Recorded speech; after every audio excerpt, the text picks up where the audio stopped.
할렐루야 할렐루야. 주님의 길을 예비하고 그의 길을 곧게 하라. 모든 사람이 그의 구원을 보리라. 할렐루야 할렐루야. 주님께서 여러분과 함께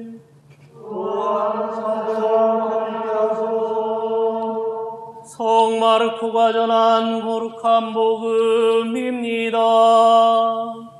주님께 영광을 드립니다.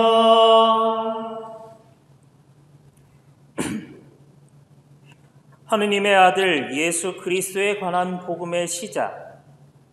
예언자 이사야의 글에 이제 내가 일꾼을 너보다 먼저 보내니 그가 내 갈 길을 미리 닦아놓으리라 하였고, 또 광야에서 외치는 이의 소리가 들린다. 너희는 주의 길을 닦고 그의 길을 고르게 하여라 하였는데, 기록되어 있는 대로 세례자 요한이 광야에 나타나 회개하고 세례를 받아라. 그러면 죄를 용서받을 것이다 하고 선포하였다. 그때 온 유다 지방과 예루살렘에 사는 모든 사람이 그에게 와서 죄를 고백하며 요르단 강에서 세례를 받았다. 요한은 낙타털 옷을 입고 허리에 가죽띠를 두르고 메뚜기와 들꿀을 먹으며 살았다. 그는 사람들에게 이렇게 외쳤다. 나보다 더 훌륭한 분이 내 뒤에 오신다. 나는 몸을 굽혀 그의 신발끈을 풀어드릴 만한 자격조차 없는 사람이다. 나는 너희에게 물로 세례를 베풀었지만 그분은 성령으로 세례를 베푸실 것이다. 주님의 복음입니다. 그리스도를 찬미합니다.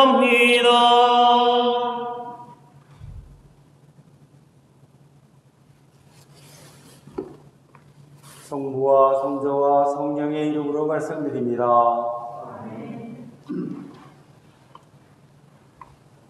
오늘 아침에 이 감사 성찬례를 준비하면서 딱 들었으니까 너무나 아름답습니다.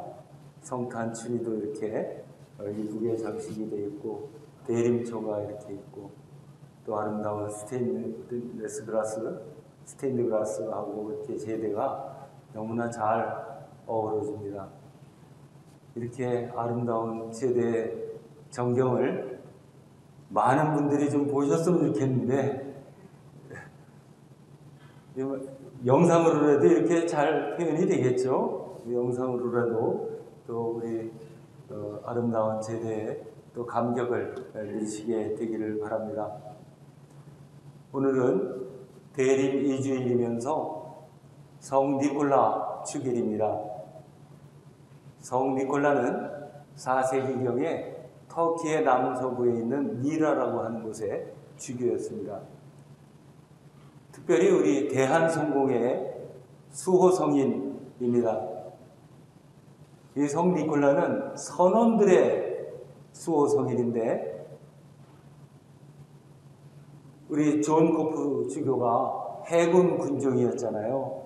그래서 성 니콜라에 대한 그 믿음이 굉장히 깊었던 모양입니다. 그래서 대한성공의 수호성인으로 정하게 되었습니다. 성 니콜라에 대한 많은 전설이 전해집니다. 주로 나약한 사람들을 돕는 이야기가 전해지는데, 이런 이야기가 있습니다. 3명의 집창촌의 여인, 성매매를 하는 여인들이죠. 그 여인들에게 금이 가득 들은 자루를 한밤중에 몰래 창문으로 던져줬다고 그래요. 그래서 이 여인들이 구출이 될 수 있는 그런 전설이 있습니다. 그리고 3명의 죽은 어린이들을 회생시켰다. 또 3명의 사형수들, 불량 청년들을 또 살려낸 그런 전설들이 있습니다. 주로 왜 또 3명인지 그것도 참 재밌는 숫자입니다. 아무튼 고마운 사람으로 사람들의 입에서 입으로 전해져 오는 그런 인물입니다. 전 세계 어린이들이 이 성 니콜라를 가장 좋아하는 성인입니다.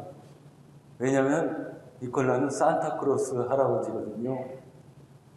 아마 성탄절에 예수님은 잘 몰라도 산타크로스는 더 잘할지도 모르겠어요. 요즘 코로나 바이러스가 확산세가 아주 심상치가 않은데 이 산타크로스 할아버지도 가가호 방문하는 건 금지해야 되지 않을까요? 사회적 거리두기를 해야 되지 않을까 그렇게 생각을 합니다.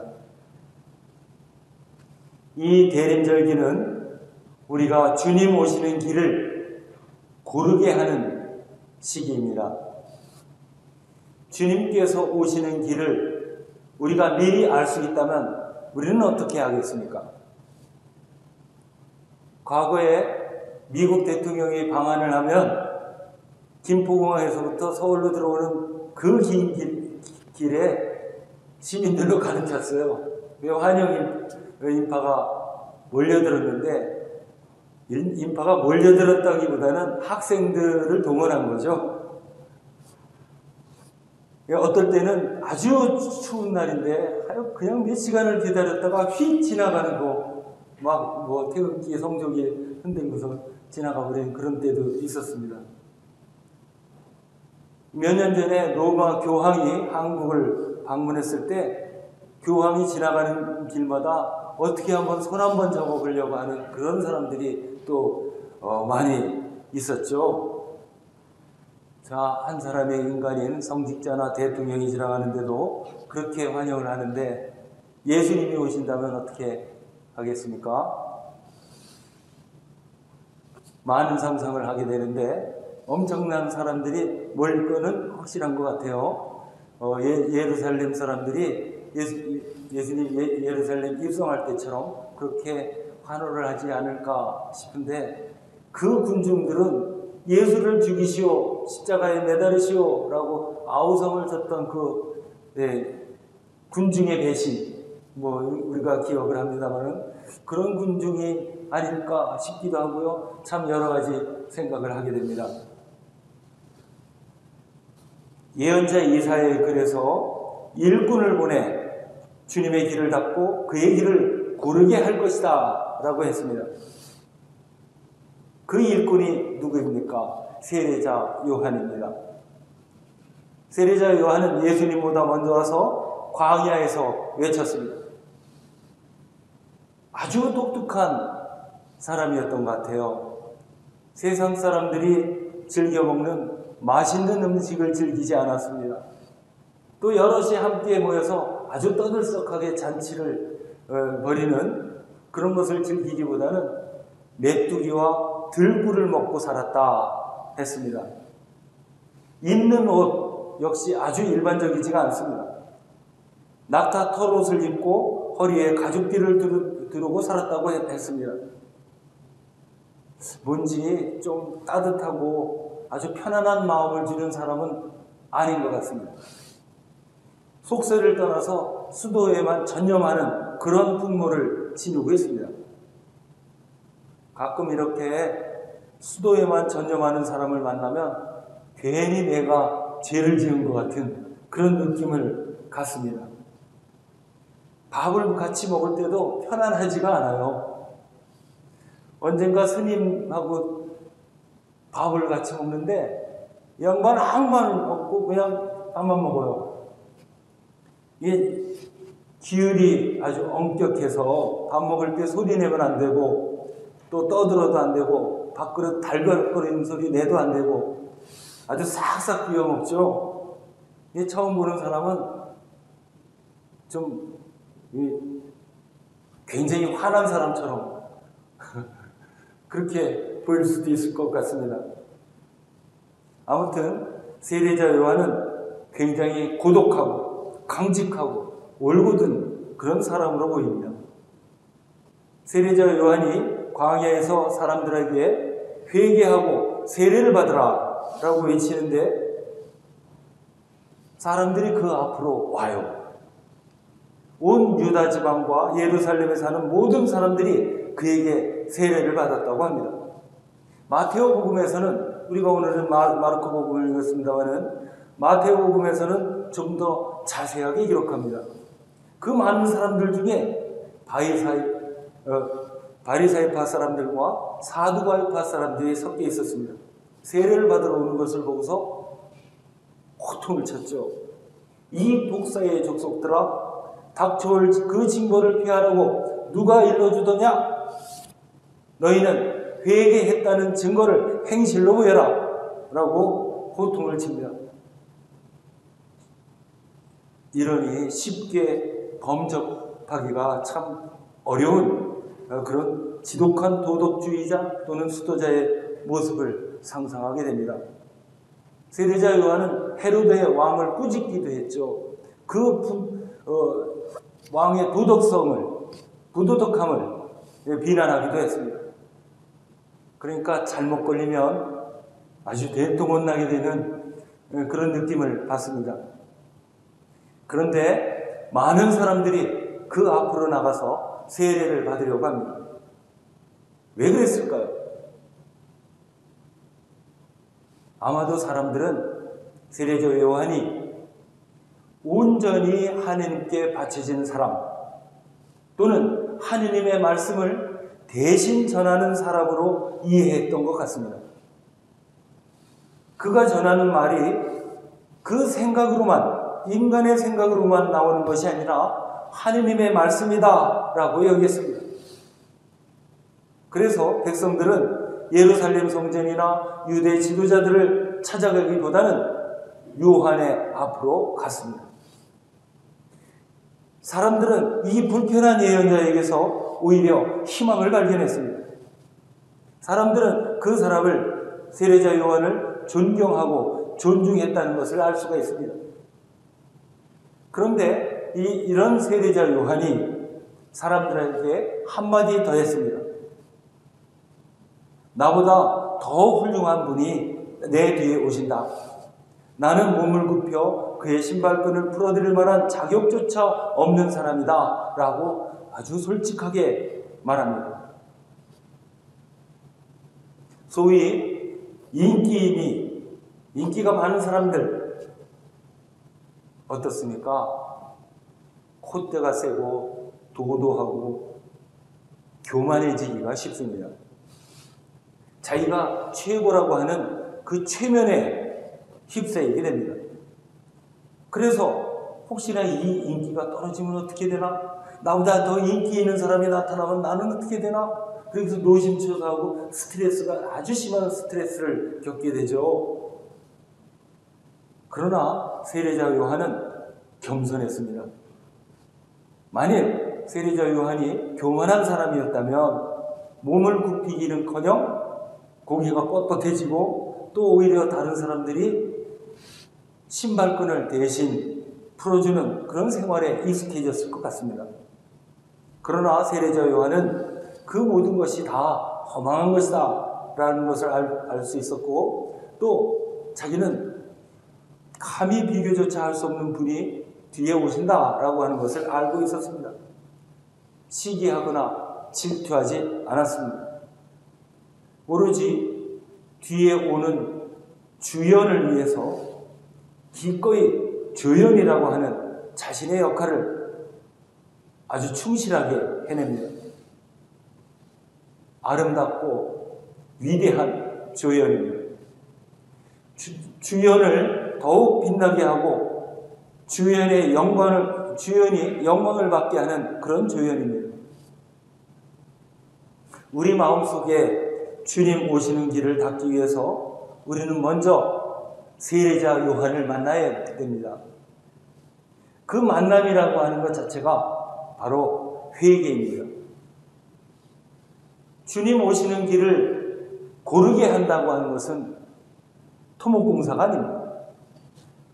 마음속에 있는 골짜기를 메우고 마음속에 있는 봉우리를 깎아내고 마음속에 있는 사막에 길을 내는 일입니다.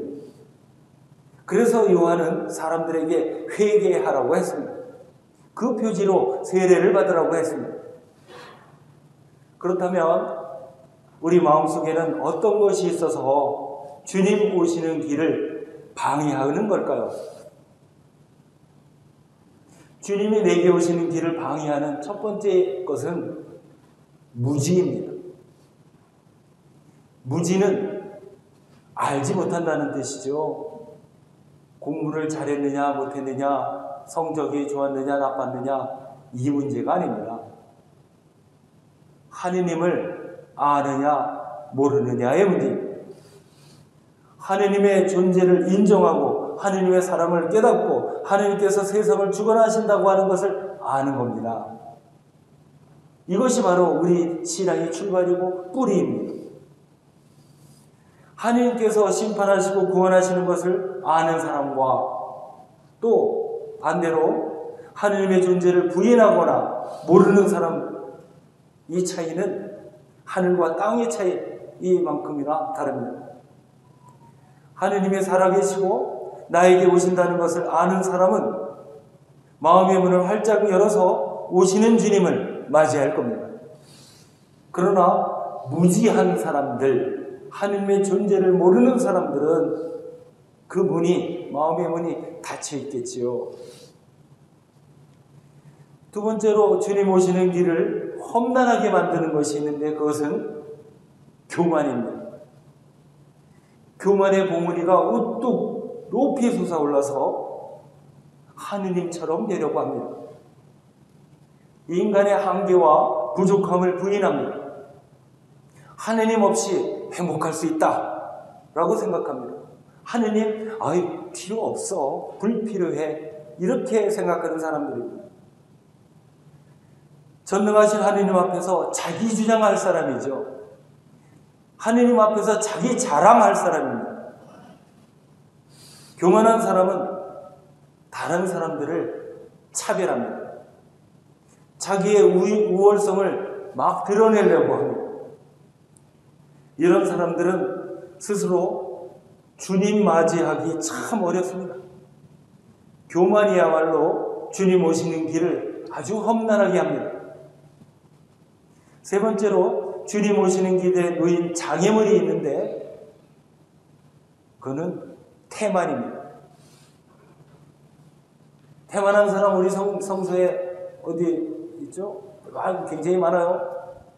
10처녀에 비유해서 보면 어리석은 처녀들 5 있지 않았습니까? 등잔에 기름을 준비하지 않았습니다. 그래서 불을 밝혀서 신랑을 맞이해야 되는데 그러지 못했다는 것이죠. 영적 에너지가 고갈된 사람들입니다. 안일합니다. 신랑이 온다는 그 확신을 갖지 않았기 때문에 자기의 영적 에너지 만들지를 못했습니다. 이런 사람들은 또 혼인잔치에 초대받았지만 나는 밭에도 가야 되고 서울 사는 데 가봐야 되고 모두 해야 되고 관심이 없습니다. 형식적으로 예배 드리면서 영적으로 회심이 없는 사람들도 여기에 해당될 것 같습니다. 네 번째로 우리에게 오시는 주님을 가로막는 것은 미움과 시기, 질투입니다. 미움이라는 하는 것이 우리 마음의 골짜기를 깊이 파서 오시는 주님의 길을 평탄치 못하게 합니다. 입으로 아무리 하느님을 믿는다고 해도 우리 마음속에 미움이 있으면 하느님 주님의 사랑은 질식해버리고 맙니다. 미움과 적개심으로 말미암아 한순간도 평안할 날이 없습니다.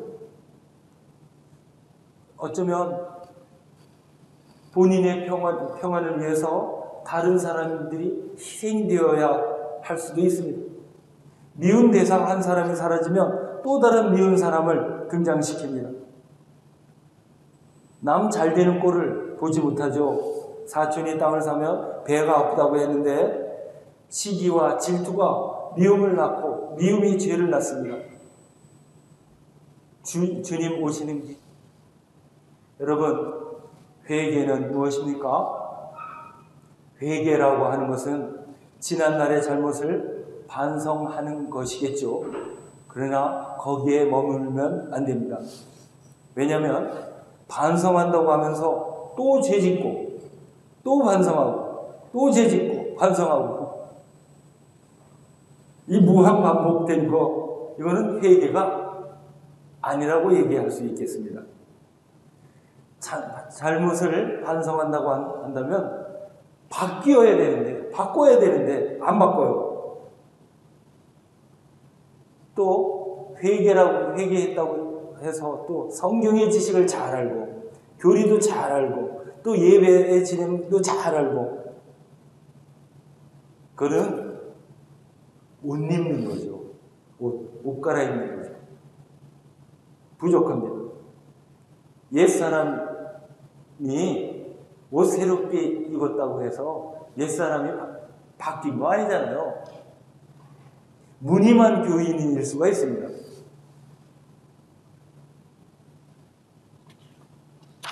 올바른 회개라고 하는 것은 그리스도를 만나서 인격이 변하고 삶의 가치가 변하는 것입니다. 자기 자신과 또 남을 바라보는 시선이 달라지는 겁니다. 관점이 달라지는 거예요. 세계관이 달라지는 겁니다. 이전에는 부정적이고 어둡고 비관적이었다면 이제는 긍정적이고 밝고 기쁜 마음을 갖는 겁니다. 이전에는 나만, 내 가족만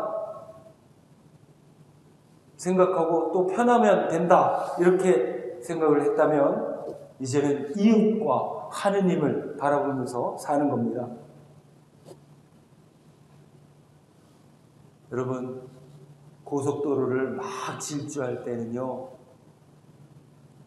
주변 환경이 안 보입니다. 아주 아름다운 강을 지나고 산 옆을 지나고 또 울긋불긋 단풍도 꽃도 있는데 고속도로를 막 질주하면은 볼 수가 없어요. 핸들을 꽉 잡고 그냥 앞만 탁 봐야 됩니다. 시야가 좁아지죠.